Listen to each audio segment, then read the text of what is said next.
정보가 있는 시사 토크쇼 장윤선의 팟짱.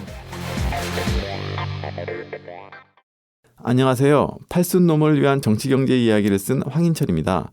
정치와 경제가 사회과학 같지만 사실은 인문학이지요. 왜냐하면 정치와 경제는 세상을 살아가는 이야기니까요. 그래서 경제이론이나 정치이론의 근거에서 쓴 것이 아니라 세상을 살아가는 이치의 근거에서 썼습니다. 그래서 가슴에 와닿고 설득력이 있습니다. 팔순놈을 위한 정치경제 이야기.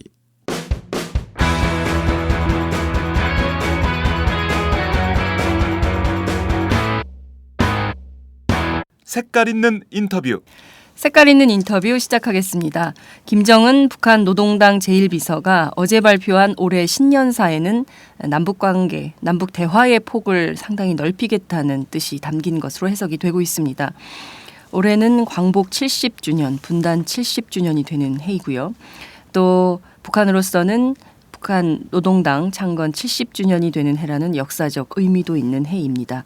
오늘은 국회 외통위원을 지내신 새정치민주연합 홍익표 의원을 통해서 김정은의 신년사를 분석해보는 시간을 갖도록 하겠습니다. 의원님 어서 오세요. 네, 안녕하십니까. 네. 새해 복 많이 받으십시오. 예, 제가 먼저 해야 되는데.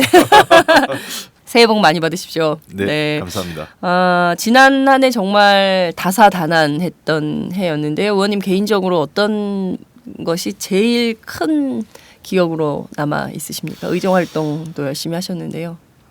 역시 그건 아마 저 개인도 그렇고 우리 국민 모두가 가장 가슴 아픈 기억으로 남아 있는 게 세월호 사건이 아니었을까 생각됩니다. 세월호 사건 이후에 대한민국이 바뀌어야 된다. 우리 사회 모두가 잘못이다 이런 얘기를 했지만 바뀐 것도 없고 그것에 대해서 반성하거나 또는 죄가를 치는 사람 별로 드러나지 않고 또 유가족들의 아픔은 그대로 묻히는 듯한 인상을 주고 있기 때문에 그것이 상당한 아픔으로 지금도 남아 있습니다. 저 개인적으로도요. 네, 정말 모두가 아팠던 한 해였던 것 같아요. 정말 그리고 세월호 참사도 참사지만 많은 사람들이 그 목숨을 잃었던 한 해였던 것 같아요. 마우나 리조트 붕괴 사고로 인해서 대학생들이 목숨을 잃고 또 뒤이어서 바로 세월호, 그 다음에 또 가을에 그 판교에서 또 그렇게 많은 사람들이 희생당한 정말 국민들이 많이 아팠던 한 해였지 않나 이런 생각이 좀 드는데요. 올해는 좀 아프지 않은 한 해가 돼야 될 텐데 걱정입니다. 예, 그걸 그렇게 해서는 지난날의 어떤 아픔이나 사건 사고로부터 교훈을 찾아서 그것을 바로잡아 나가야 되는데 그러한 노력들을 우리가 제대로 했는지에 대해서 한번 좀 되돌아보고요. 가급적 좀 빠른 시일 내에 이런 국민 안전 또 그 국민들의 어떤 생활의 그 어떤 이 아픔들을 치유하는데 정치나 또는 정부가 앞장서야 되지 않을까 생각됩니다. 네, 막중한 책임감을 느끼면서 2015년 양의 해를 출발해야 되지 않을까라는 생각이 좀 듭니다. 자, 우선 그런데 저희들한테 밝은 소식이 하나 들어오긴 했어요. 김정은 북한 노동당 제1비서 신년사를 발표했는데 큰 틀에서 보자면 남북관계 개선에 상당한 의지를 갖고 있는 것이 아닌가라는 뜻으로도 읽히는데, 자, 우선 큰 틀에서 좀 어떻게 보셨습니까? 어제 종일 그 종편에서 생중계도 하고 말이죠, 그러던데요. 예. 예. 간혹 착각되는 게 북한 방송처럼 종편이 많이 하더라고요. 그렇습니다. 이게 조선중앙 텔레비전인지 TV조선인지 헷갈릴 때가 있죠. 어쨌든 같은 조선 계열이니까 예. 모르겠습니다만 어쨌든 그 김정은 그 제1위원장의 발언들 속에서 그 신년사 내용을 보면은 전체적으로 남북 관계에 대한 의지는 읽힐 수 있습니다만 우리가 그 김정은 위원장의 신년사를 좀 조목조목 좀 뜯어볼 필요는 있습니다. 네. 그러니까 전체적인 내용과 그 안에 포함되어 있는 여러 가지 함의나 조건들을 좀 본다면 그렇게 남북 관계가 우리가 당초 지금 우리 언론에서 일반적으로 평가하는 것처럼 장밋빛으로 하기엔 좀 어렵지 않을까 생각됩니다. 마치 작년에 우리 대통령이 그 신년 첫해 통일 대박론 얘기하면서 남북 관계가 장밋빛으로 물들었는데 결국은 더 나빠지듯이 금년에도 김정은 위원장의 신년사를 조목조목 따져보면은 곳곳에 함정과 또는 여러 가지 그 난관들이 숨어 있지 않느냐고 생각됩니다. 네, 역시 전문가다우시네요. 큰 틀에서 사람들이 와 뭔가 좀 그 지난해 그 2013년 박근혜 대통령이 통일은 대박, 통일 대박론 얘기했을 때 사람들이 와 뭔가 좀 남북 관계에 큰 진전이 있을 것으로 기대했는데 한 해를 보낸 난 지금 평가를 해보자면 된 게 아무것도 없거든요. 그래서 예. 결과적으로 통일 대박이 아니라 통일 쪽박이 아니었냐 뭐 이런 비판도 나오고 있는 것 같은데 역시 김정은의 신년사에서도 말은 화려하고 거창하지만 현실과 조건을 따져봤을 때 그다지 큰 진전을 이룰 수 있는지는 좀 따져봐야 되겠다 이런 말씀을 좀 주셨는데요. 그럼 하나씩 한번 따져보도록 하죠. 자 우선 가장 인상적인 대목이 이런 거였던 것 같습니다. 고위급 접촉은 물론이고 정상회담도 가능하다. 예.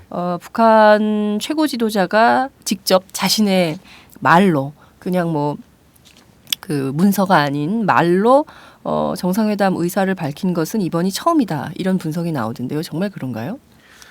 신년사에서 담긴 건 처음이지만 네. 여러 가지 경로를 통해서 뭐 남북 정상회담의 필요성은 언급이 된 바는 있습니다. 그게 뭐 그다지 새삼스러운 건 아닌 거고요. 네. 그리고 이미 정상회담은 2차례 열렸었기 때문에 뭐 이게 무슨 뭐 새롭게 역사를 여는 것처럼 마치 박근혜 대통령 시대에 새롭게 있는 것처럼 포장될 필요는 없는 거라고 생각을 하고요. 네.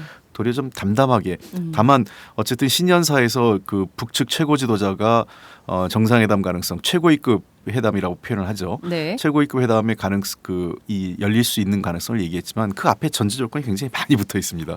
과연 그런 것들을 우리가 수용할 수 있을지 모르겠습니다. 특히 네. 한미 군사훈련 지적을 했지 않습니까? 그렇습니다. 한미 군사훈련을 하면서 과연 남북 관계를 개선할 수 있겠느냐라는 지적을 했기 때문에 네. 당장 2월 말에 지금 예정돼 있는 키 리졸브 훈련을 우리 정부가 어떻게 할 건지 만약 키 네. 리졸브 훈련을 한다면 네. 당연히 최고위급 회담엔 여러 가지 난관이 조성되는 건 당연하겠죠. 네. 북측 표현대로라면요. 네. 그리고 두 번째 또 지적한 걸 보면 우리의 그 험담하지 말라 이런 얘기했거든요. 네, 네. 그러니까 주로 이제 북한 인권 문제라든지 또는 네. 대북 전단 문제라고 생각을 합니다. 그래서 네.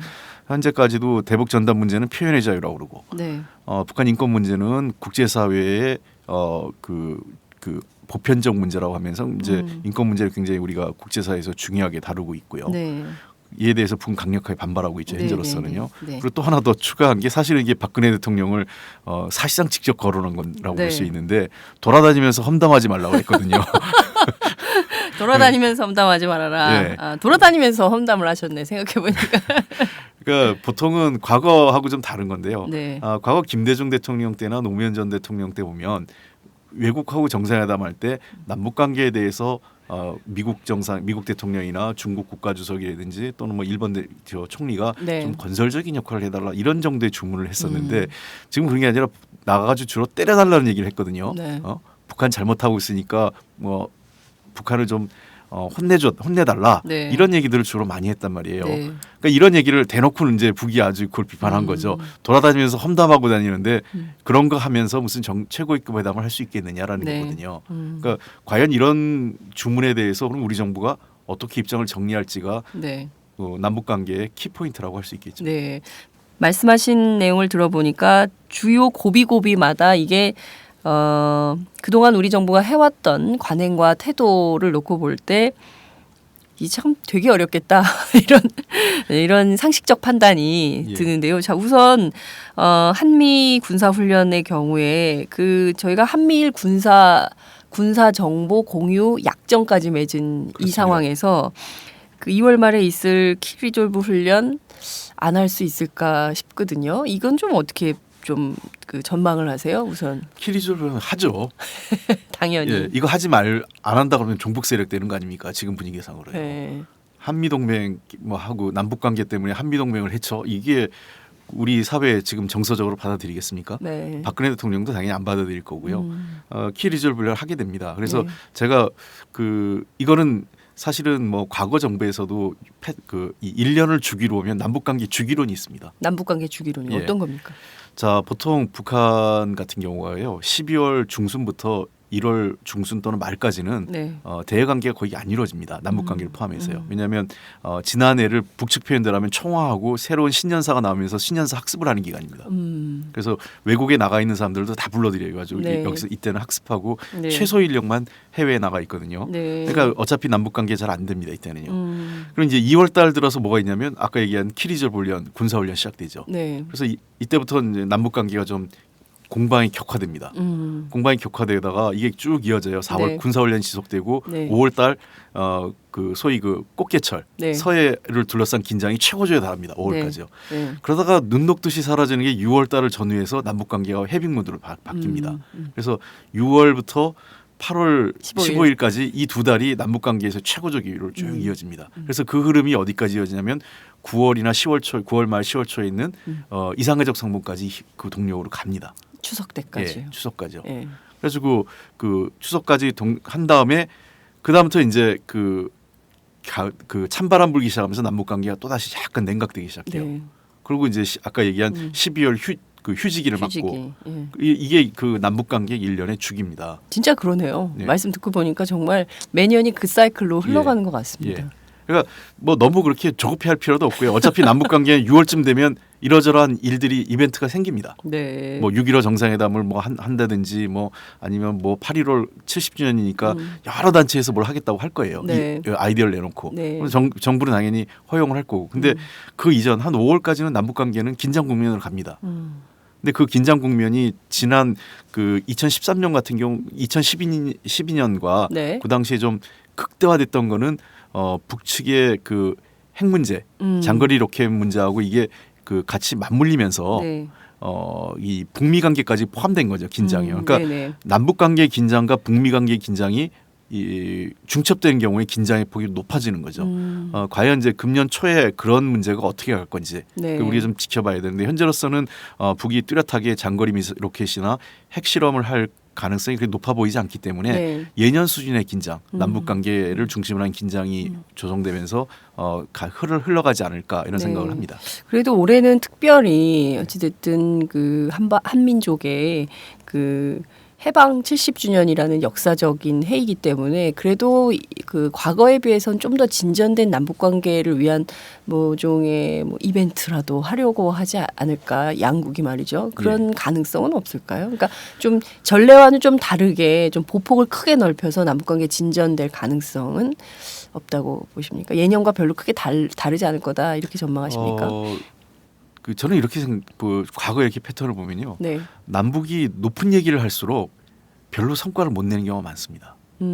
과거의 전례를 볼 때. 그러니까 왜냐하면 높은 얘기를 한다는 얘기는 실제로 어느 정권, 역대 정권에서 통일 얘기를 많이 하는 정권일수록 네. 남북 관계 진전을 못 이룹니다. 어느 정부가 그랬습니까? 그건 뭐 통일 갑자기 문제 김영삼 정부. 통일 문제 제일 많이 했던 것도 과거 박정희 정권 때도 그런 얘기를 했었고요. 네. 전두환 정권 때도 그랬고 실제로 통일 문제를 제일 얘기 안 한 게 누구냐면 김대중 대통령 시절이에요. 사실 그때 김대중 대통령의 시절에 대북 정책에 대한 비판이 통일 정책은 없고 대북 정책만 있다고 그랬어요. 네. 그래가지고 김대중 대통령께서 뭐라고까지 설명을 했냐면 사실상의 통일까지 설명을 했어요. 남북이 교류협력하고 서신왕래나 연락할 수 있고 좀 자유롭게 왔다 갔다 하면 그게 사실상의 통일 아니냐라고까지 얘기할 정도로 네. 통일 문제에 대해서 굉장히 수준을 낮게 얘기를 합니다. 교류협력이라는 말을 제일 많이 썼던 그렇습니다. 때였던 것 같아요. 예. 그러니까 그 얘기는 뭐냐면 통일이란 얘기는 때로는 이 어떤 현재까지의 입장을 봐서 북측에서도 이번에 신년사에서 그런 내용이 나왔지 않습니까? 네. 제도를 통일하려고 하지 말고 이거는 결국 흡수통일 얘기하는 비판을 하는 네, 건데 네. 결국은 통일을 많이 얘기할 때 얘기는 두 가지 함의가 있습니다. 하나는 통일 얘기라는 거는 주도성이 담겨져 있기 때문에 누가 통일을 하려고 누가 통일의 주도를 갖느냐. 네. 결국은 과거 60년대 70년대 보면 북이 통일 얘기를 참 많이 합니다. 고려연방제 같은 얘기를. 네. 북도 마찬가지예요. 그러니까 통일 얘기를 제일 많이 한 게 김일성 네. 주석 시절인데 네. 그때 김일성 주석 시절의 대북 정책이 굉장히 대남 정책이 북한이 굉장히 공세적이에요. 즉 통일을 얘기할 때는 굉장히 공세적 정책이 펼쳐지는 겁니다. 네. 그러니까 주도성 문제가 있기 때문에. 그리고 두 번째 이게 좀 이 내부적으로는 네. 이것이 일종의 국내용이라는 거죠. 국내 정치용. 그렇습니다. 그러니까 북도 그렇고 남도 그렇고 그 똑같은 현상이 벌어지는데 통일이라는 하나의 이데올로기를 통해서 자기의 반대 세력을 그 이 억제하고 네. 자기의 정통성을 높이기 위한 차원에서 특히 권위주의 정부 시절에 이런 것들이 많이 활용됩니다. 그러니까 사실상 권위주의 정부 시절의 어떤 집권 세력의 통일이라는 것은 통일을 이루기 위한 어떤 그 실질적 진전을 이루기 위한 것이라기보다는 내부 국내 그렇습니다. 정치용으로 활용하는 통일을 그렇죠. 활용하는 수준에 불과했다. 그렇습니다. 그러니까 그래서 되게 그런 경우 네. 공안 정책, 공안몰이하고 음. 그 통일 정책이 이 두 바퀴 수레처럼 같이 올라갑니다. 우리가 네. 보기엔 굉장히 이상한 거지만 그게 같이 가는 경우가 있어요. 그게 그 과거 권위주의 정권 시절에 나타난 두드러진 네. 특징입니다. 예. 자, 우선 그러면 2월 말에 있을 키르조브 훈련은 이미 할 수밖에 없는 것이므로 예. 첫 번째 산에서 첫 번째 산을 넘지 못하게 되므로 예. 최고위급 회담 가능성은 우선 그 3분의 1이 무너지는 예, 그렇습니다. 그래서 가능성이 3분의 1이 무너지는 이런 국면이 될 것 같고요. 자, 두 번째 그 인권 문제하고 전단 문제를 좀 얘기를 해봐야 될 것 같은데요. 지난 가을부터 이 대북 전단 삐라 살포 문제가 이제 우리 정부에서는 표현의 자유다라고 주장을 하면서 어떻게 막냐 표현의 자유를 이런 주장을 했지만 사실 이 국내에 있는 그 특히 이제 그 북한 전문가들 그리고 통일 관련된 세력들은 이거야말로 정말 불필요한 그 반통일적 행위다라고 비판을 좀 많이 했었는데요. 이 문제는 좀 어떻게 될 걸 보십니까? 그 참 희한한 발상인데 네. 표현의 자유의 문제가 아니죠. 이 문제는요. 왜 그러냐면 아니 우리가 뭐 예를 들면 김정일 위원장이나 북한 체제를 비판하지 말라는 게 아니지 않습니까? 네. 그냥 광화문에서 뭐 아니면 뭐 여의도 국회 앞에서 그 저 반북 시위를 하는 건 괜찮습니다. 그거 아무도 탓하지 않습니다. 그건 표현의 자유 문제죠.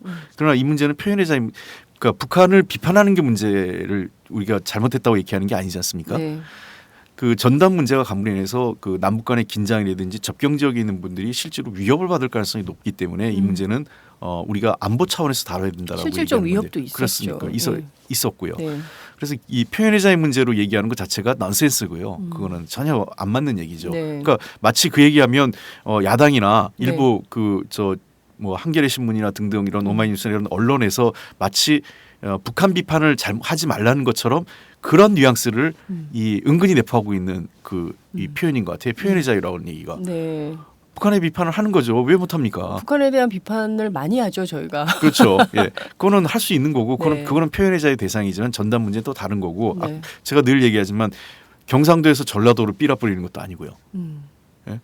그러니까 뭐 이거는 그 누구나 전 세계 그 모든 군사 전문가들이나 안보 문제 전문가들이 우려하는 것이 가장 전쟁이 일어날 가능성이 높고 물리력, 군사적 네. 물리력이 가장 초 밀집돼 있는 지역이 그 한반도의 그 DMZ 지역이라고 네. 얘기하는데 여기다 놓고 그 삐라 전단을 그 풍선으로 날린다. 이건 굉장히 그 심각한 안보 위기를 처리할 수 있는 거죠. 네. 결국은 이번에 지난 12월 말에 그 애기봉의 크리스마스 트리도 점등을 못했지 않습니까? 그렇죠. 그러니까 그런 여러 가지 안보 상황을 고려한다면 전단 문제 같은 경우는 정부가 성의를 보이면 됩니다. 네. 그 충분히 막을 수도 있고요.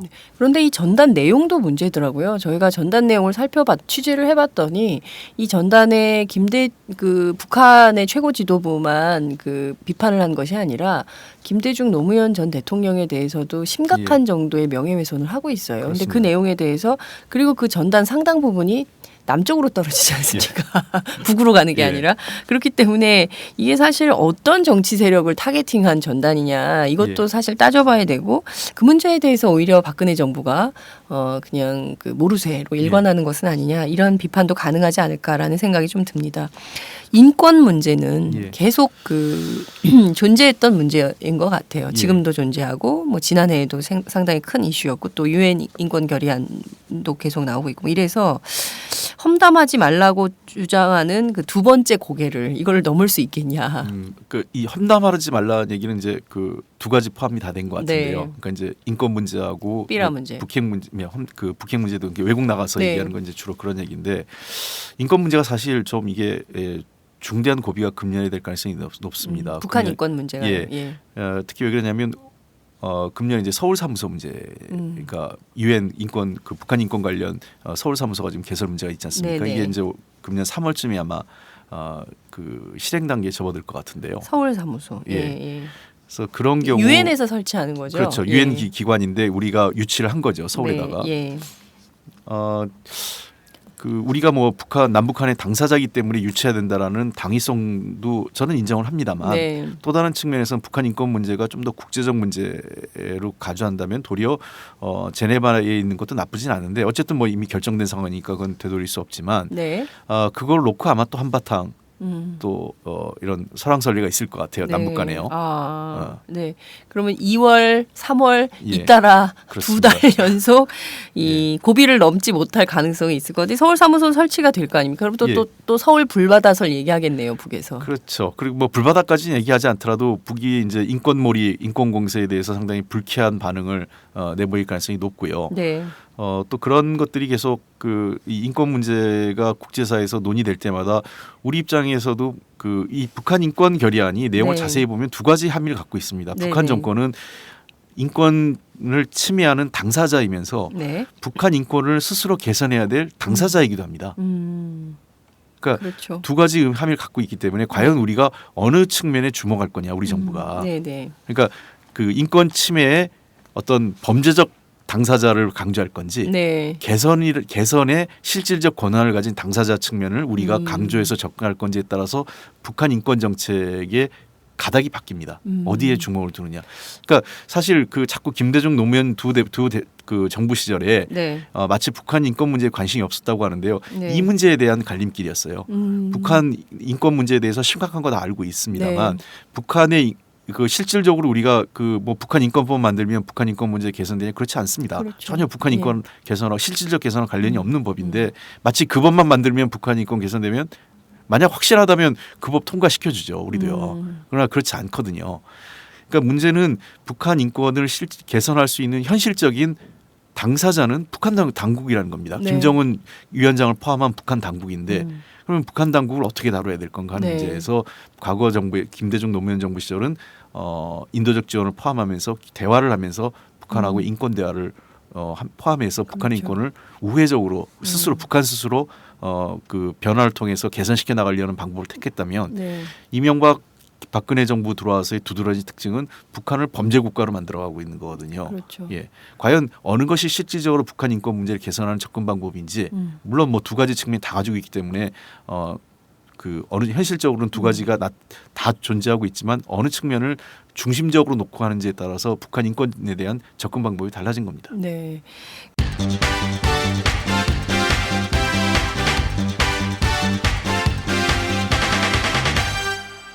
장윤선의 팟짱.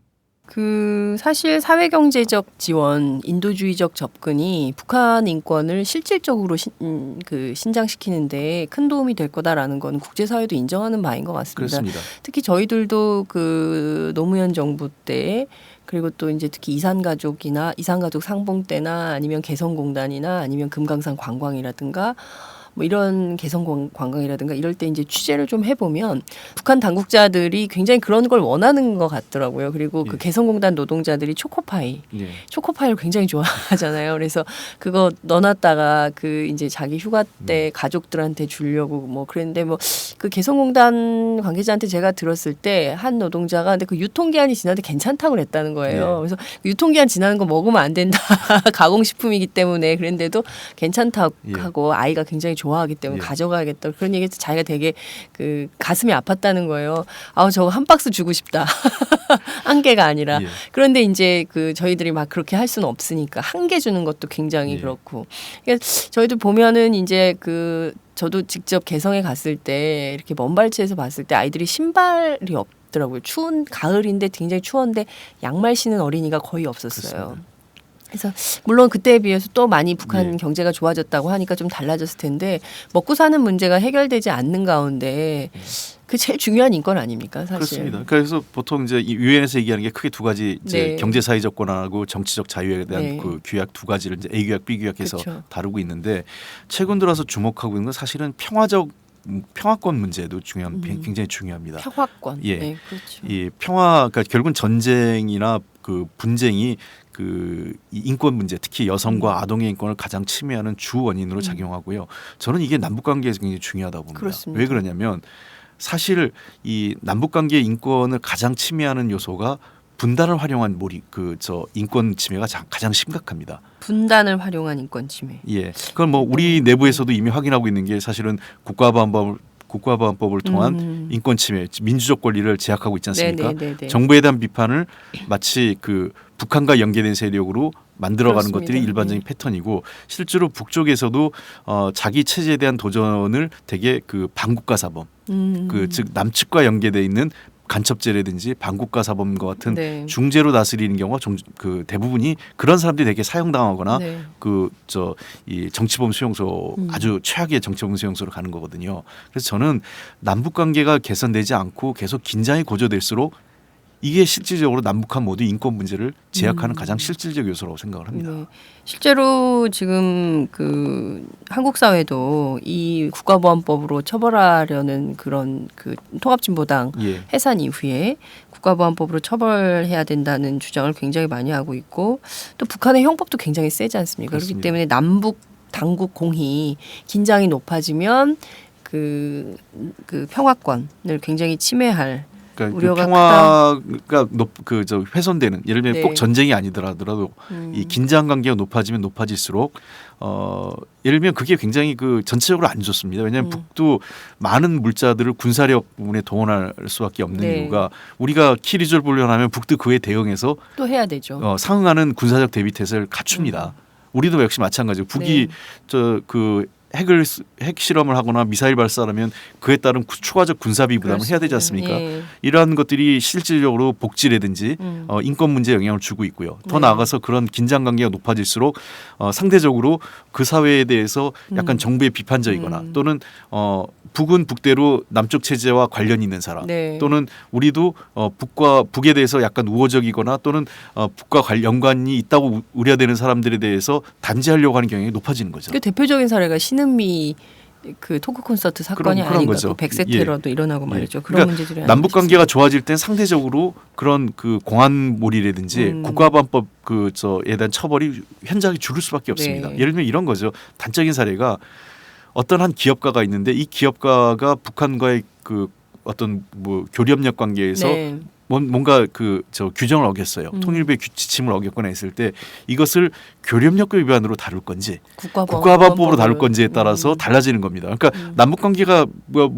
그렇게 나쁘지 않고 네. 우리 사회가 그런 이념적으로 극단적으로 움직이지 않으면 교류협력 처벌이 돼요. 그러면 벌금 네. 많아야 한 100만 원 안팎으로 되는데 이것이 사회가 우경화되거나 또는 남북 관계가 긴장으로 가면은 국가보안법을 적용하기 시작하거든요. 그게 이명박 정부 이후에 나타난 두드러진 현상입니다. 네. 큰일이네요. 그 말씀하신 내용을 종합을 하면 그 김정은이 신년사에서 최고위급 회담 가능성을 열었지만 2월에 키 리졸브 훈련 또 3월에 북한 인권 관련 서울사무소 설치 문제 그리고 또 말씀해 주신 여러 가지 인권 문제 등등을 포함할 때 현실화될 가능성은 거의 없다. 이렇게 봐도 되는 겁니까? 꼭 그렇게 볼 수는 없고요. 너무 단정적으로 얘기하면 안 되죠. 예. 그리고 남북 관계라는 늘 거는 바뀌니까. 그 기류가 아까도 제가 말씀드렸지만 이 혹한기 때 네. 그러니까 남북 관계가 이제 그 가장 나쁜 시절 이제 아까 제가 2월부터 한 5월까지인데요. 네. 이때를 어떻게 상황 관리하느냐가 굉장히 중요합니다. 그러면은 6월 이후에 새로운 국면을 좀 더 잘 맞이할 수 있는 네. 거고 이 상황 관리 잘못하면 6월부터 오는 그런 그 유화적 국면에서 네. 우리가 효율적으로 대응을 못하는 거죠. 그런 네. 측면에서 우선은 우리 정부가 정말 남북 관계를 금년 내에 네. 사실 박근혜 대통령 입장으로 봐도 금년이 굉장히 중요한 고비예요. 남북 관계 그렇죠. 3년 입장에서. 차. 3년 차 그나마 대통령이 힘이 있을 때인데 네. 내년 총선 치르고 4년 차 후반으로 가면 실제로 그 레임덕 현상이 나타날 가능성도 높고요. 이미 그 지지율에 따라서 약간 차이는 있을 수 있겠지만 네.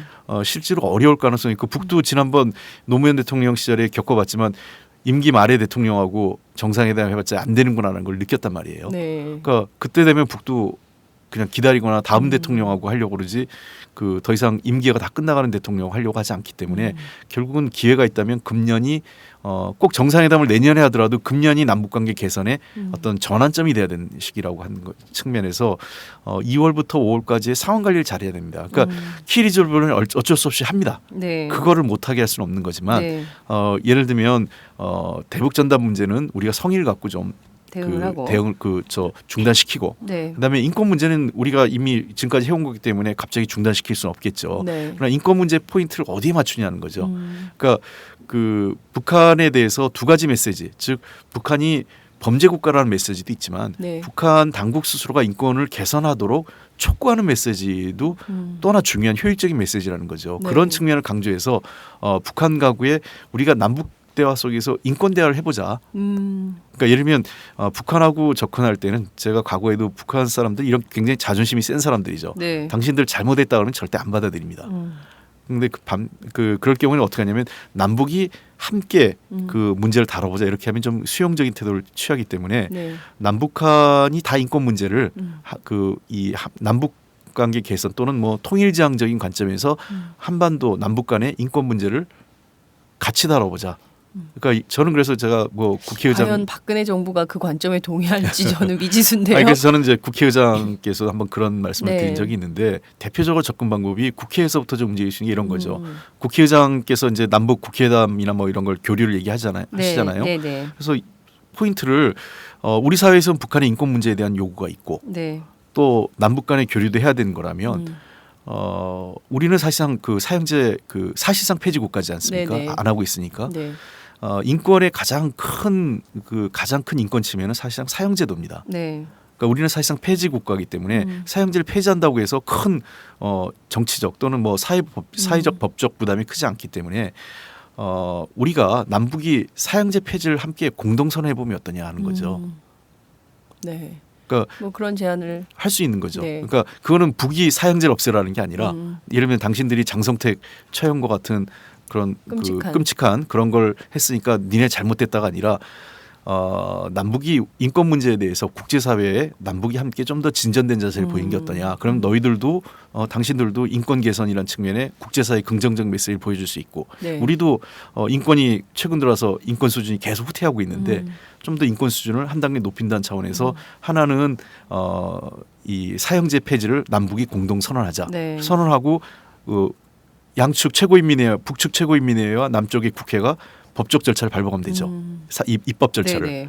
그래서 이걸 현실화시키는 문제가 하나 하실 수 있고 두 번째는 아까도 제가 말씀드렸지만 분단 상황에서 발생한 인권 침해를 우리가 더 이상 하지 말자. 뭐 이런 네. 정도의 접근을 해가면서 인권 문제를 하고 인도적 지원 문제를 같이 포괄한다면 네. 저는 인권 문제를 대화의 이슈로 넣을 수 있다고 생각해요.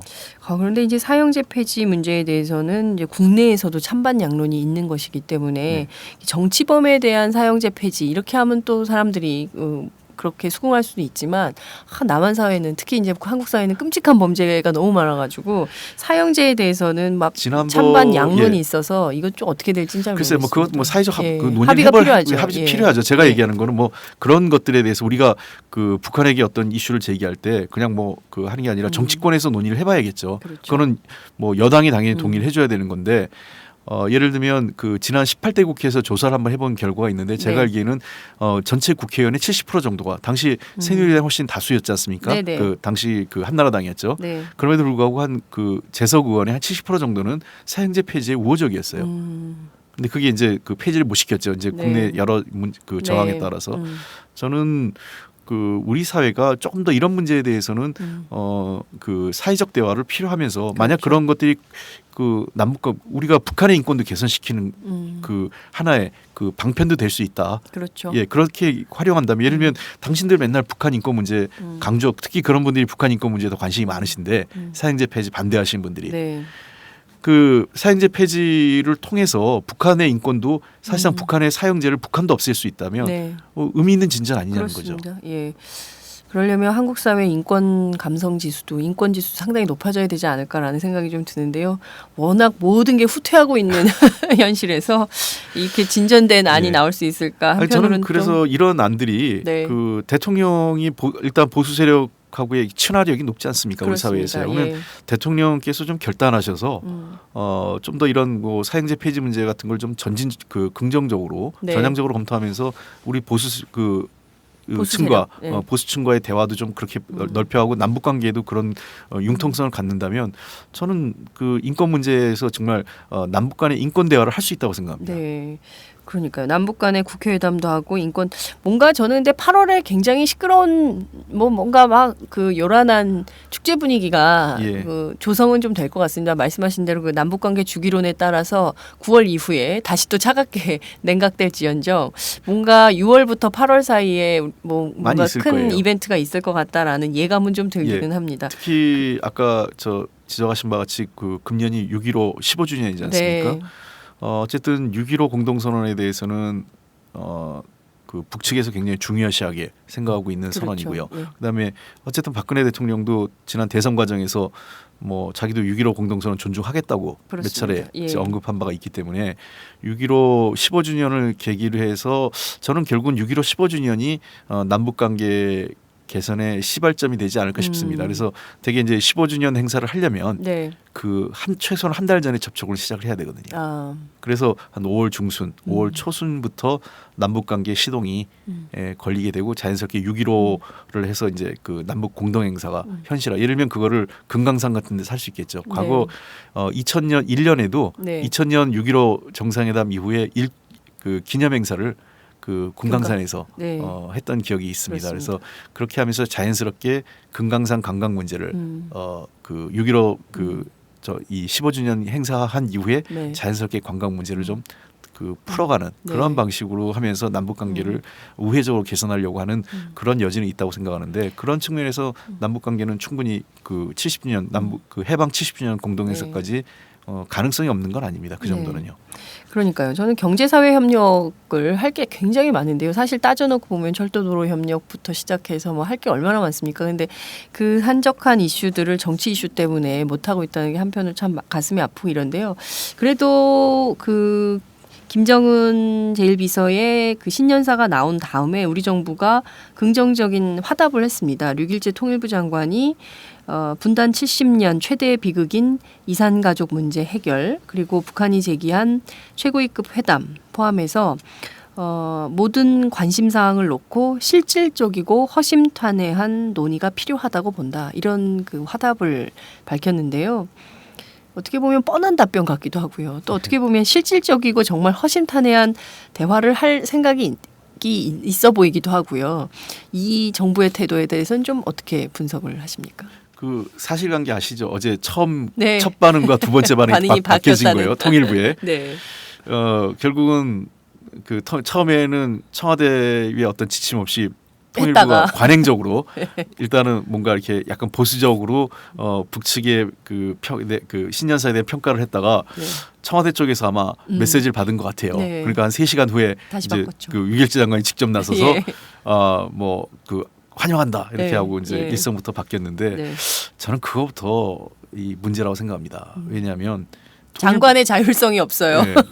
뭐 장관은 그렇다 치더라도 어쨌든 통일부가 남북관계 주관부서 아니겠어요? 그렇습니다. 그러면 그 주관부서의 뜻이 청와대로 올라가는 게 아니라 반대로 청와대의 뜻에 따라서 주관부서가 어떤 상황 판단을 바꾼다는 거는 이게 가장 나쁜 정책 결정 과정입니다. 정책 네. 결정은 뭐냐면 아래에서 그 아래로부터의 정보 판단이 올라가서 최종적으로 대통령이 이건 예를 들면 신년사가 굉장히 긍정적이다. 통일부가 그런 판단을 갖고 청와대가 거기에 오케이 하고 그냥 네. 갈 수 있어요. 네. 그럼 반대로 이거는 청와대 판단에 의해서 전문부서의 판단이 움직이는 거는 이렇게 되면은 이제 항상 실제로 도리어 청와대의 부담만 더 높아지는 거죠. 대통령의 부담만. 왜냐하면 밑에 부서 전문부서 위에만 쳐다보니까. 그렇습니다. 그래서 저는 그 통일부의 결정을 할 수가 없죠. 모든 그렇죠. 것을 결정 권한이 없고 시키는 일만 하게 그런 되는 거죠. 수동 예. 형태의 예. 부서가 되는 그게 거죠. 아마 통일부뿐만 아니라 모든 지금 그 그렇습니다. 경제부처도 지금 그런 현상이 반복되는 것 그렇죠. 같은데요. 예.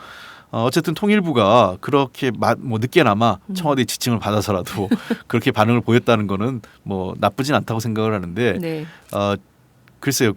저는 그 안에서 어떤 판단을 했는지 모르겠어요. 그러니까 제가 아까 그 모두에서 지적한 바와 네. 같이 그런 전체적인 틀과 안에 숨어 있는 곳곳에 숨어 있는 난제들 이런 거에 대해서 꼼꼼하게 분석이 돼 있는지 모르겠습니다. 이제 제가 좀 그 정상회담을 할 수 있는 조건들이 뭐가 있느냐 이런 네. 생각들을 좀 말씀드리면은 네.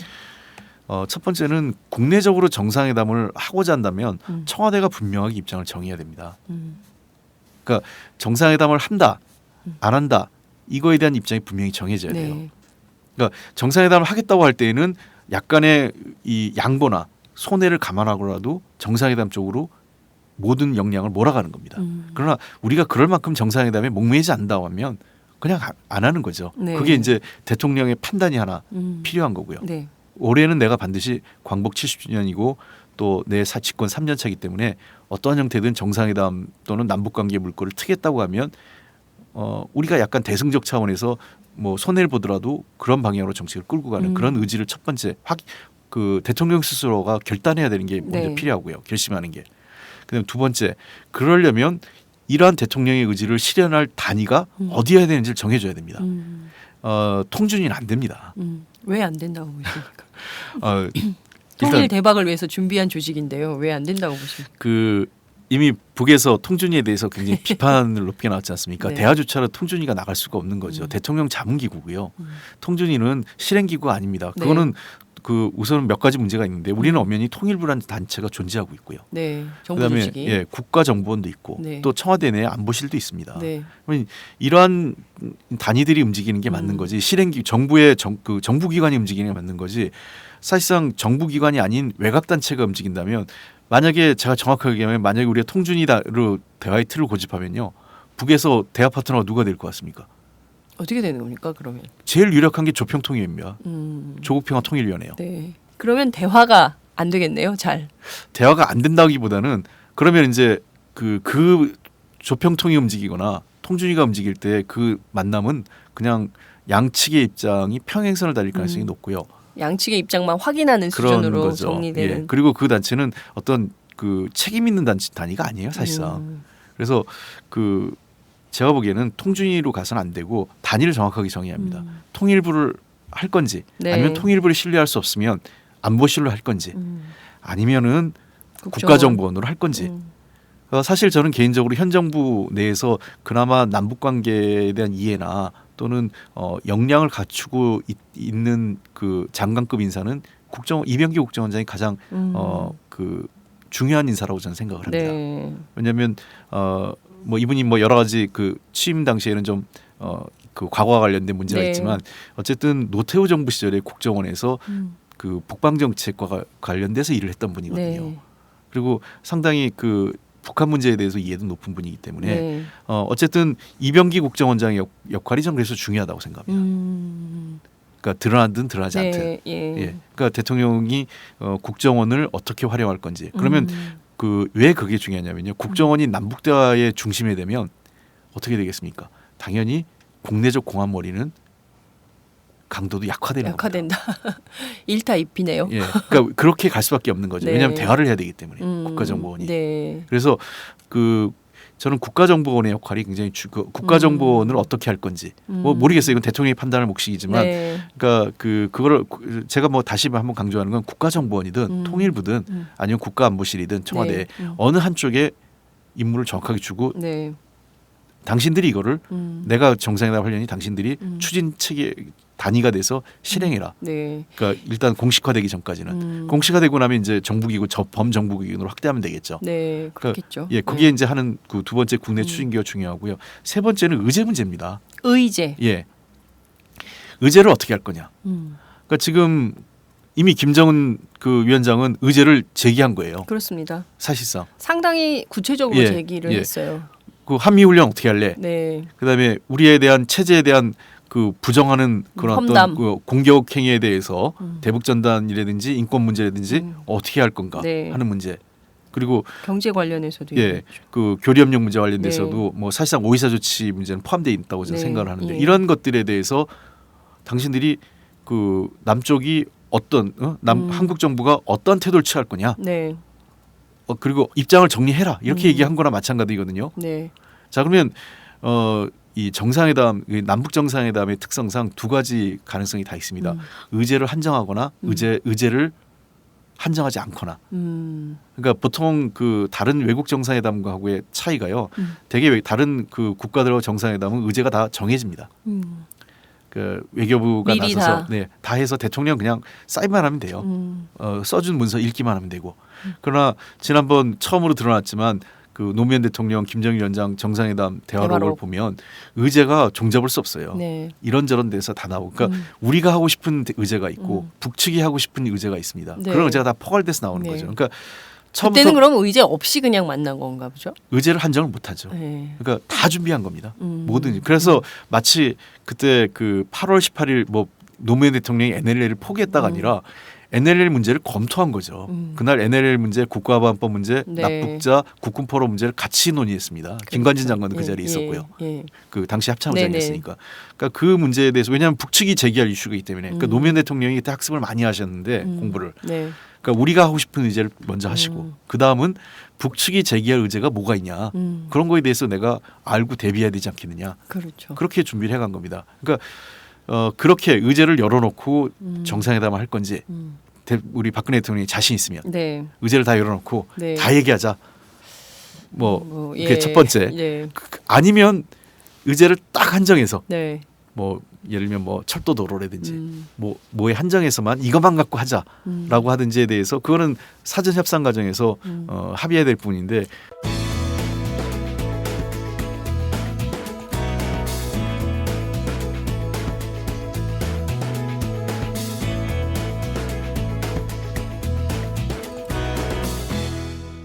장윤선의 팟짱. 과연 어떻게 할지는 박근혜 대통령만 아시는 겁니까? 좀 전문가로서 어떻게 전망을 하세요? 어떻게 할 박근혜 대통령의 스타일로 볼 때 자 우선 저는 대통령의 판단이 굉장히 중요하다고 말씀을 해주셨는데 결단은 할 수 있을 것 같아요. 왜냐하면 통일 대박론을 주장하셨기 때문에 그리고 임기 3년 차에 뭔가 전환점도 예. 그리고 2013년 한 해 정치가 굉장히 괴로웠던 한 해였기 때문에 나름대로 돌파구를 마련할 그 가능성은 방안으로 있습니다. 정상회담을 선택할 가능성은 있다 예. 이렇게 보이는데 문제는 의제와 뭐 이거 그 실무 담당을 정하는 거야 뭐 당연히 국정원 정도 하지 않을까 싶기도 한데 의제 문제에 있어서는 어떻게 하실지 지금 말씀하신 대로 대통령은 정상회담에 관심이 많으신 것 같아요. 네 제 느낌에. 정상회담 왜 할 것 그러냐면 같아요. 예. 그동안 해외 나가면서 그 국빈 외교하면서 정상회담하면서 그동안 소위 재미를 많이 봤지 않습니까? 예. 정권 입장에서는. 예. 근데 이제 더 이상 그 약발이 안 나오거든요. 예. 이제 외국을 다녀도 지지율이 안 오릅니다. 네. 이제 남은 곳이 이제 남북 정상회담 네. 몇 개 없기 때문에 대통령 입장에서 남북 정상회담을 관심 있겠죠. 정권 그 중반을 넘어가는 시점에서 뭔가 이 남북 관계에 대해서 물꼬를 튼 대통령이 되고 싶어하는 거는 네. 분명히 있을 것 같아요. 특히 이명박 대통령 전례를 보면 결국은 이명박 대통령이 남북 관계에 대해서 실패한 네. 정권으로 평가받는 것을 볼 때는요. 그런 측면에서 말씀하신 대로 정상회담 가능성도 있고 그리고 뭐 실무 단위는 어디를 정해도 좋습니다. 네. 근데 이제 의제 문제가 마지막 남아 있는데 네. 지금까지 대통령의 스타일로 외교가 뭐 남북 관계가 아니라 다른 정상 외교의 스타일을 보면 뭐 부정적이든 뭐 저는 꼭 부정적으로 생각하지 않는데 수첩 공주라고 네. 과거 많이 했잖아요. 수첩 공주가 꼭 부정적으로 생각하지는 않습니다. 수첩에 메모된 대로만 하다 보면 실수하지 않는 장점도 있죠. 분명히. 네. 근데 어쨌든 수첩 공주라는 그러한 대통령 이미지대로 꽉 짜여진 틀 내에서 네. 그 준비된 의제만 갖고 얘기했거든요. 근데 남북 정상회담은 그게 잘 안 된다는 거예요. 그 지금까지 과거 선례가. 왜냐하면 북측의 지도자를 우리는 어떨지 몰라도 북측은 지도자가 얘기하는 걸 누가 막을 수가 없어요. 네. 예를 들면 그 뭐 김양건 씨가 뭐 통전부장이라고 해서 김정은 위원장한테 뭐 위원장님 이것만 얘기하시고 이건 얘기하시면 안 됩니다. 이런 말을 못 하는 거죠. 그렇죠. 감히 예. 거기도 그런 예. 거죠. 그러니까 더하죠 우리보다. 거기는 뭐 모든 것은 뭐 수령이 결정하는 사회다 보니까 사회니까요. 예. 수령이 하겠다고 하면 하는 체제니까 또 과거 북측 지도자들의 특징이 굉장히 즉흥적인 제안을 많이 합니다. 특히 이제 김정일 위원장이 그랬는데 모르겠습니다. 김정은 위원장은 우리가 할아버지 스타일이어가지고 아직 우리가 그 국제사회에서 확인돼 본 바는 없지만 아버지로부터 배웠다든지 네. 또는 과거 김일성 주석도 굉장히 즉흥적인 그 제안을 많이 해요. 그러니까 그 중국하고 정상회담에 했던 그 과거 뒷얘기들을 네. 그 중국 사람들로부터 들어보고 하면 네. 돌발 질문들이 많습니다. 사회주의 국가들의 정상들의 특징이. 이렇게 즉흥적인 사람들이 사회주의를 좋아하나? 아니 즉흥적이라는 게 뭐 무슨 뜬금없는 얘기 아니라 예. 의제에 국한받지 않고 얘기한다는 거죠. 그러니까 왜냐하면 자기들이 우리 같은 경우는 대통령이 뭐 얘기한다고 해서 다 되는 게 아니잖아요. 그렇죠. 그건 뭐 국회 그 상권 어쨌든 네. 형식적으로나마 네. 상권 분립이 돼 있기 때문에 국회의 동의 또 사회적 합의가 필요하고 그 국민 여론도 따져봐야 되지만 사회주의 국가들의 특징은 지도자가 하겠다면 할 수 있는 가능한 시스템 아니겠어요? 그러다 보니까 어떤 상황에서는 지도자가 하고 싶은 얘기를 던지는 겁니다. 거침없이 던지는 거죠. 어떻게 생각하냐? 그럼 그쪽에서 얘기하면 그 자기들도 하겠다. 얘기하면서 그래서 우리 할 수 있다 이런 거. 그래서 두 사람이 합의가 되면 일사천리로 가는 거거든요. 그 다음부터는요. 네. 근데 그런 시스템의 사회이기 때문에 과거 김정일 그때 정상회담 당시에 김정일 위원장이 우리 노무현 대통령 보고 하루 더 있다 가시라 이런 얘기라 맞아요. 그게 사실은 통상적인 정상회담에 있을 수 없는 일이죠. 그러네요. 예. 예. 그러니까 우리 노무현 대통령이 뭐라 그랬습니까? 제가 그렇게 힘이 센 사람이 아니라 그러잖아요. 제가 하고 마음대로 못하고 그거 뭐겠어요? 그 의전에서 네. 미리 사전에 그 의전이라든지 결정된. 사전팀에서 그 합의되지 않은 거는 대통령이라고 함부로 할 수가 없는 그 거죠. 자리에서 내가 하겠습니다 이렇게 못한다는 의미를 포함하고 있는 거죠. 그래서 또 우회적으로 돌발 질문에 피해간 측면이 네. 있는데 네. 아무리 우리가 의제를 합의해도 김정은 위원장이 현장에서 질문을 하면 우리 대통령이 답을 해야 되겠죠. 근데 그 김정은 제1비서의 경우에는 지금 굉장히 나이가 어리지 않습니까? 그래서 김정일 위원장하고는 좀 다른 측면이 좀 있을 것 같아서 정상회담도 박근혜 대통령 입장에서는 상당히 많이 준비를 해야 이게 또 내용 있는 정상회담을 할 수 있지 않을까 싶은데 작년 그러니까 2013년, 2014년 또 2015년 이렇게 계속 그 뭔가 좀 계속 불은 지펴가는 것 같습니다. 그래서 뭔가 그 통일은 미래다, 통일은 대박이다 뭐 하면서 뭔가 정상회담의 가능성은 계속 높이긴 하는데 실질적 내용을 얼마나 채울지는 여전히 미지수가 아닌가라는 생각이 좀 드는데요. 시간이 거의 다 돼서 얘기를 좀 더 하면 점점 재밌어지는 국면이긴 한데 얘기를 좀 정리를 좀 해야 될 필요도 있을 것 같습니다. 제일 중요한 게 이제 그 앞서 지적해 주신 이게 교류 협력 뭐 이런 것인데요. 북한 내부는 좀 어떻게 될 걸로 전망을 하십니까? 이를테면 그 여전히 선군 정치 그리고 병진 노선을 또 강조를 했고 또 올해 70주년이어서 뭐 사상 통제도 더 세게 할 거다 뭐 이런 얘기도 나오고 있고요. 정주년이라고 하던데 이 정주년이라는 건 도대체 어떤 건지 그리고 당 창건 70주년이기 때문에 북한 내부도 상당히 좀 뭔가 변화할 건지 아니면은 과거 사회주의 방식으로 계속 더 가려고 하는 건지 북한 사회 내부는 좀 어떻게 변화할 거라고 전망을 하세요? 북한 사회에 대한 이제 평가를 좀 하려면은 네. 몇 가지 이제 지금까지 이제 연속선상과 변화되는 것 네. 이거 좀 같이 봐야 될 것 같은데요. 네. 기본적으로 그 2010년 그 김정일 위원장 사망 이전에 네. 그 정책 기조가 유지되고 있는 것 같습니다. 북한의 정책 예, 기조가. 북한의 정책 기조가 가장 중요한 거는 핵 경제 병진 노선은 네. 그냥 유지되는 것 같고요. 그게 왜 이제 우리가 입장에서는 좀 이해가 안 되는데 네. 북의 핵 문제에 대해서 우리가 좀 이해를 좀 해야 되는 게 있습니다. 그거는 임동원 장관께서도 몇 차례 그 지적을 해주신 거고 저도 공감을 하고 있는 건데 네. 북한의 핵 문제는 군사적 성격과 경제적 성격을 동시에 갖고 있습니다. 그러니까 우리는 그걸 간과하는 경우가 있어요. 경제적 성격이 예. 있다는. 원래 북한이 핵을 개발하려고 했던 게 이미 60년대 전후한 시점에서 네. 그 핵 문제에 관심을 가졌는데 핵 개발 원자력 발전소에 네네. 그거는 에너지 자리 문제였습니다. 처음에 그 관점이요. 네. 그러니까 그 북으로서는 에너지 문제가 가장 심각하지 않습니까? 석유 경제를 하자면 이 소위 그 미국을 중심으로 하는 그 에너지 카르텔에 의존할 수밖에 없고요. 예. 대외 의존할 수밖에 없지 않습니까? 자기의 주체 사상이 안 맞는 거죠. 또 구소련에 의존할 수밖에 없고요. 또 그러니까 그 석유 의존도를 최소화하려고 하다 보니까 석탄을 쓰게 됐죠. 석탄 경제인데 에너지원이 네. 그거는 굉장히 비효율적인 걸 자기들도 알고 있어요. 그래서 그 당시에 60년대 북한도 그때부터 원자력 발전 문제를 관심을 가진 겁니다. 그것이 90년대 그 80년대 후반 90년대 초반 사회주의권이 붕괴되면서 군사적 성격이 포함되기 시작한 거죠. 그러니까 체제 위기감이 네네, 높아지면서요. 예. 그러니까 핵무기 개발. 그렇죠. 이렇게 핵무기 가는. 개발이에요. 그러니까 북의 핵 문제에는 군사적 성격과 경제적 성격이 원래부터 병존해 있었던 거고 그것이 김정일 위원장 말기 무렵에 병진 노선으로 확정된 거죠. 네. 그래서 이것은 분리되기 어려울 거예요. 그러니까 북으로서는 핵은 그 자기 체제를 보유하는 마지막 수단이면서 경제 발전을 할 수 있는 중요한 유력한 수단 중에 하나다. 이런 관점은 분명히 가지고 있는 것 같습니다. 네, 그리고 네. 더군다나 핵 발전소라는 게 어떤 의미에서는 굉장히 우리 사회에서 문제죠. 네. 핵발전소가 지난 2010년 후쿠시마 사태 이후 핵발전소에 대한 위협이 높아지고 있음에도 불구하고 이 핵발전소는 하나의 그 현대 과학의 완결체적 의미를 갖고 있습니다. 그러니까 그 북으로서는 그래서 과학기술 문제를 굉장히 유력한 예. 수단으로 얘기하지 않습니까? 경제 그렇습니다. 발전에. 예, 예. 그거는 과학 기술을 앞세워서 경제 건설의 전환을 일으켜야 그렇죠. 한다. 이렇게 새로운 세기 주장하죠. 북의 이게 2010년에 다 나온 얘기예요. 이미. 예, 이미요. 그러니까 새로운 세기 산업혁명 얘기합니다. 그러니까 새로운 세기의 산업혁명 뭐겠어요?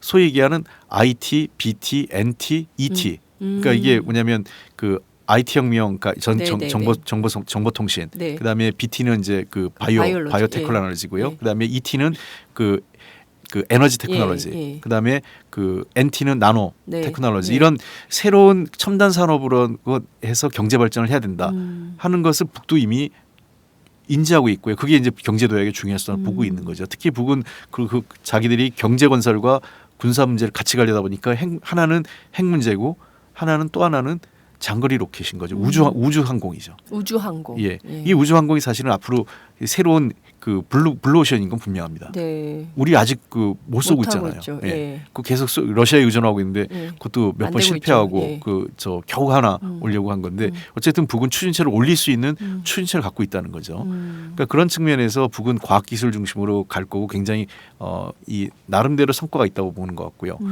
두 번째 북이 중요한 건 이미 그것도 다 김정일 위원장 때 강조된 건데 네. 이미 고난행군 이후 거의 20여 년 가까이 북한 주민들이 경제난이 어려웠어요. 그렇죠. 그러니까 피로도가 높아진 거죠. 그러니까 인민생활 향상이 현실화적으로 가시적 성과를 나타내지 않으면 네. 정권에 대한 그 지지 또 최고 지도자에 대한 지지도 당연히 그 낮아질 수밖에 없지 않겠어요. 그런 측면에서 실질적인 인민생활 개선이 굉장히 중요하기 때문에 거기에 이제 먹고 사는 문제, 제일 먼저 그 농사 문제를 했는데 제가 보기엔 북한의 농업 문제 강조가 많이 바뀌고 있어요. 중심이. 어떤 방식으로? 이번에도 강조한 게 농림, 그 수산업, 그다음에 네, 네. 축산업 강조하지 않습니까? 네. 이게 처음 있는 그 또 새로운 얘기예요. 신년사에서 처음 등장한 건가요? 예. 아니면 아니 그 기조가 바뀌기 시작한 거죠. 기조가, 이제는 아. 알곡 생산이 중요하다고 보지 않는 거거든요. 알곡 생산이 어느 정도 됐다고 보는 거거든요. 그러니까 실제로 그 북한의 식량 사정이 뚜렷하게 나아진 거는 뭐 나아졌다고 얘기하면 또 이게 뭐 북한 체제를 찬양하는 건지 모르겠는데 그래서 그냥 FAO 통계를 얘기하겠습니다. 네. 국제 그 예. 식량 기구에 FAO 통계를 얘기하면 고난의 인구 시절인 90년대 중반은 250만 톤 이하까지 떨어졌어요.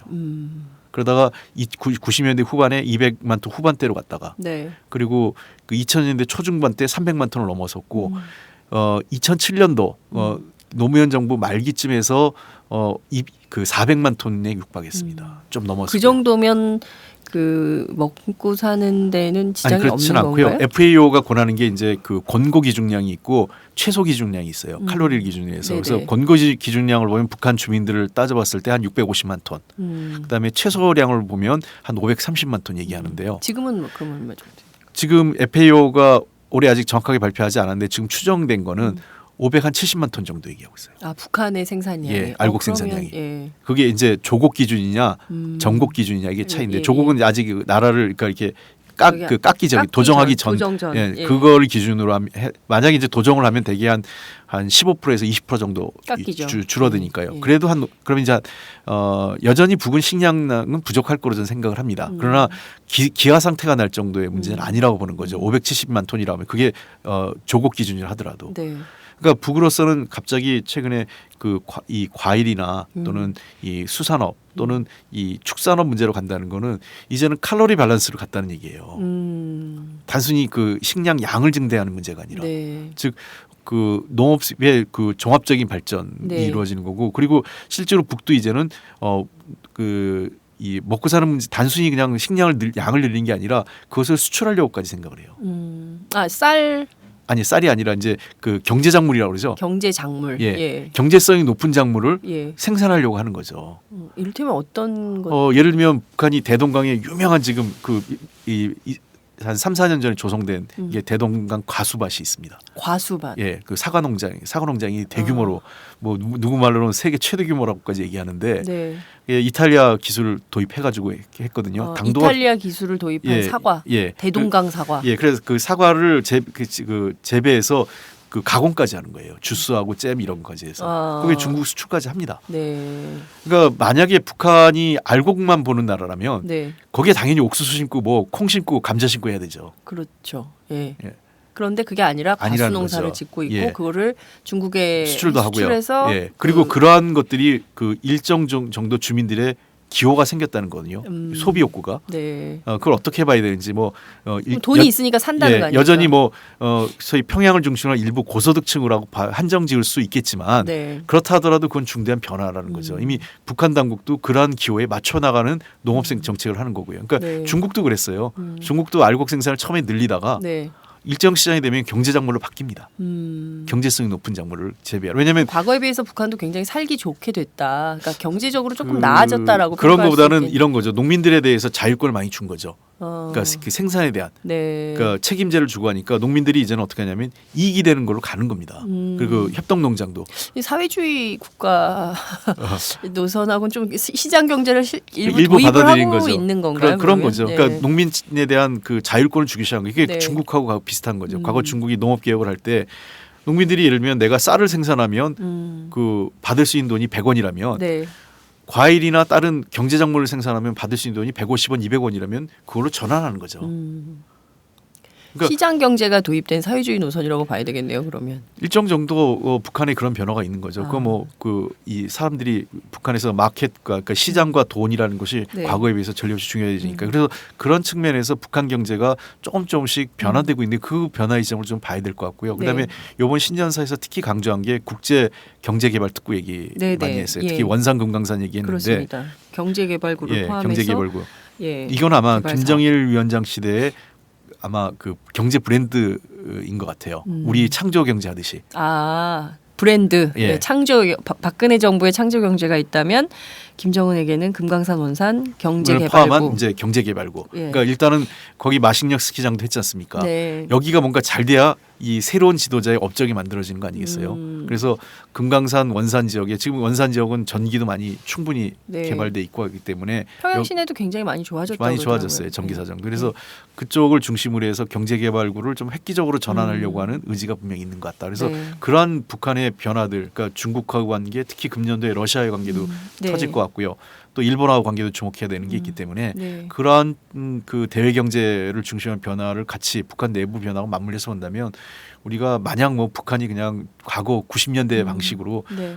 곧 그 경제 때문에 무너질 것처럼 그렇게 북한 체제를 평가하는 것은 너무 그 북한의 변화를 지금 우리가 외면하고 있는 게 아닌가 이런 생각을 하고 있습니다. 네. 제가 통일부 쪽 관계자하고도 여러 차례 만나봤고 또 중국에 지난해 중국 가가지고 중국 사람들하고 만나서 얘기 들어보면 북한 경제가 나름 상당히 개선되고 좋아졌다는 거에 대해서는 뭐 이의를 다는 사람이 없었어요. 네, 예, 북한에 최근 다녀온 그 소설가 정도상 씨에 따르면 핸드폰도 굉장히 많이 보급이 돼서 젊은 사람들은 접이식은 그 폴더. 노인들이 예, 그렇죠. 노인들이 쓰는 거고 폴더. 예. 그다음에 그 슬라이드요. 네, 터치. 터치요. 그렇죠. 터치라고 이렇게 하더라고요.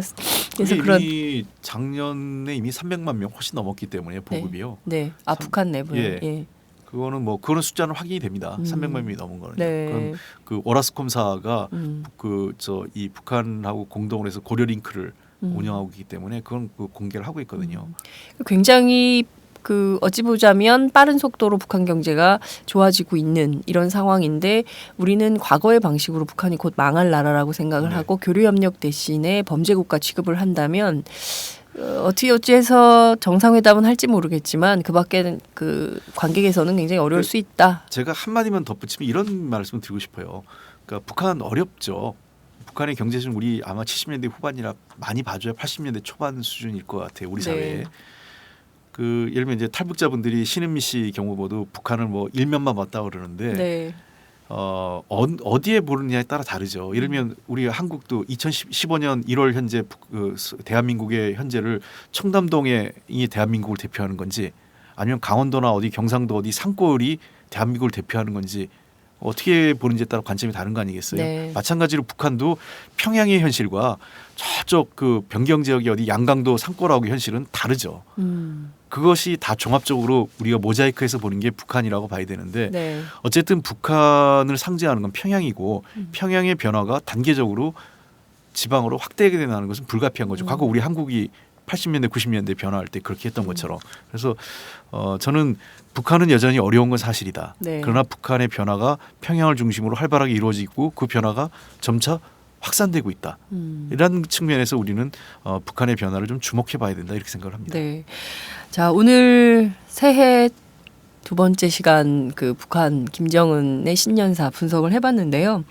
여러 가지 각도에서 올해 역사적 의미가 있는 해이기 때문에 남북 정상회담도 이루어지면 좋겠다. 그리고 여러 가지 경제사회적 교류 협력, 인도주의적 협력 이런 것들도 많이 확산되는 한 해가 됐으면 좋겠다라는 생각이 좀 드는데요. 마지막으로 30초 시간이 너무 많이 지나서요. 30초 정도 끝으로 한 말씀 부탁드리고 정리하도록 하겠습니다. 네, 그 을미년 새해가 맞았는데요. 지난 한 해 국민들이 많이 아파했고 눈물을 흘렸습니다. 정치권이 그거에 대해서 제대로 부응하지 못한 것은 가장 가슴 아프게 생각을 하고 있고요. 금년 그 양해해 그 새해에는 좀 더 국민들이 아파하지 않도록 선제적으로 정치권이 움직여야 된다고 생각하고 특히 오늘 주제도 있지만 한반도에 둘러싼 평화와 남북관계 개선은 굉장히 시급한 시대적 과제라고 생각합니다. 그래서 좀 더 이런 문제에 대해서 우리 그 새정치민주연합이 또 저 스스로도 좀 더 이 금년 한 해 실질적인 성과를 낼 수 있도록 열심히 일하도록 하겠습니다. 새해 복 많이 받으십시오. 네, 고맙습니다. 네, 감사합니다.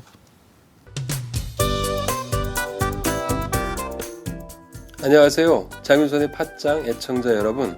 저는 김병기입니다. 전에는 편집국장이었는데요. 지금은 10만인 클럽 회원이자 본부장 맡고 있습니다. 그런데 10만인 클럽이 뭐지? 이렇게 궁금해하시는 분들 많으실 겁니다. 오마이뉴스에 자발적으로 구독료를 내는 시민들의 모임입니다. 지금 매월 후원해주시는 분이 몇 명이죠? 8,000명이요. 그럼 앞으로 몇 명을 모아야 합니까? 10만 명이요. 참, 갈 길이 멉니다. 그런데 조중동 구독자는 많게는 100만. 이래서 진보 언론 살아남을 수 있을까요? 10만인 클럽 후원으로 만들어지는 팟짱 응원하고 싶으시다고요? 지금 전화 주세요. 02-733-5505로 전화하셔서 내 손번호 274를 꾹 누르세요. 오마이뉴스 기사의 모든 기사 하단에 동그란 주황색 배너를 누르셔도 됩니다. 여러분들의 참여로 팟짱이 웃음소리 더 커질 수 있습니다. 감사합니다.